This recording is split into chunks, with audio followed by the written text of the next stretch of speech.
پس در اون وقت هم در وقتی که نو تلویزیون در افغانستان آمد اگرچه موسیقی ها بود لکن بازم یک کمک حیا بود.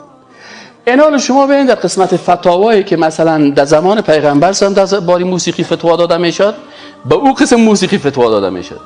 در زمان اولی که تلویزیون آمد برای از اونو خواندن و موسیقی فتوا داده میشد. آل که است آل صاحب بیاین سیل کنید. آل در زمان ما وقتی که مولوی صاحب فتوا میتن و کسایی که میگن ما درباره موسیقی گپ میزنیم، من براتون حساب میکنم. اول در موسیقی امروز چند مشکل است. نمبر 1 موجودیت اشعار بسیار خطرناک شرکی، کفری، فاسقانه و فاجرانه. و درباره از این یک بحث میگیریم سر اشعار. یه بگو. 1 دومش شنیدن صداهای شهوت انگیز. اصل نیست از او کده که بچگه که برهنه روی نباشه او رو میارن سیدیش پر میکنن.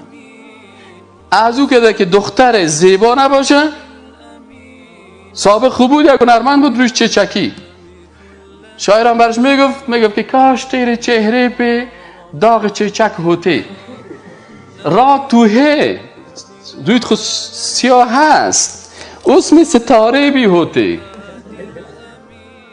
حال صاحب ازو کده که سیزی زیباترین و ایره در سابق در ایگپا خارجی ها دخل نداشت.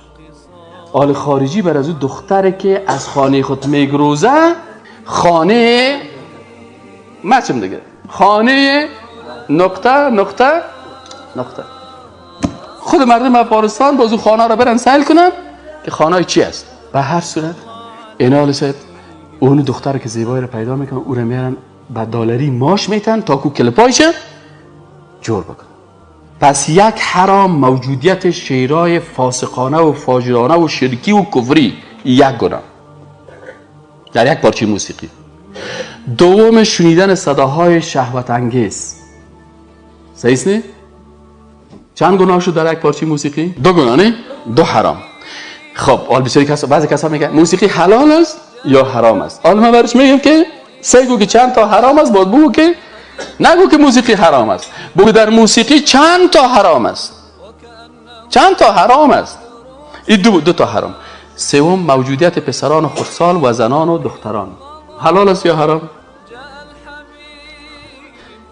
یکی که میخوانن اگر او پسرکای خرد در بین بچه‌کای خرد بخوانه یا دخترکای خرد در بین دخترکا و زنها بخوانه، اما ای که مثلا یک دختر بالغ یا یک پسر میخیزه در بین مردم و از موسیقی استفاده میکنه.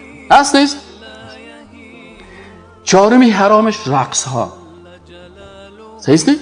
اول تاریخ موسیقی امروز که آمده، اون موسیقی 10 سال پیش فارغ نیست که یک خواننده پلی خوانده دیگه استاد میشد، خانم و شوهر استاد میشدن و خواندن میکنن، آرام بودن. آل صاحب عمو خانم شوهر میرقصن. خب این حرام 4. حرام 5 آشکار نمودن اعضای بدن برای نشر شهوت. او پسر و او دختری که میرقصد این موسیقی و خواندن میکنن آیا لباسای کلانی قسمی پوشیدن؟ ها؟ سابق خود که چند سال پیش بود یک نفر میمکتد یک لونگی کتا نه؟ اجره مجلس دیره مجلس است نه؟ بگفت آل صاحبو که به 200 قلم آرایش شدگی و با این آستین یخنش لباسش ای در موسیقی هست نیست. پس این حلال است یا حرام؟ حرام است. چند حرام شد؟ 5 حرام. 6 حرامی که در موسیقی امروز است اختلاط میان مردان و زنان. هست نیست؟ اختلاط نیست. همین هر پارچه موسیقی که مثلا در یک هتل میمانه 2 تا مرد با همراه 2 تا زن میرقصن. خب این 6 حرام. در آغوش گرفتن زنان و مردان و نامحرم هست نیست در این موسیقی ها؟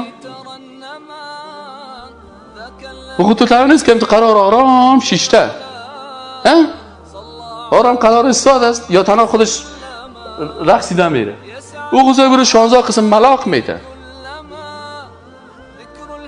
است ای حرام.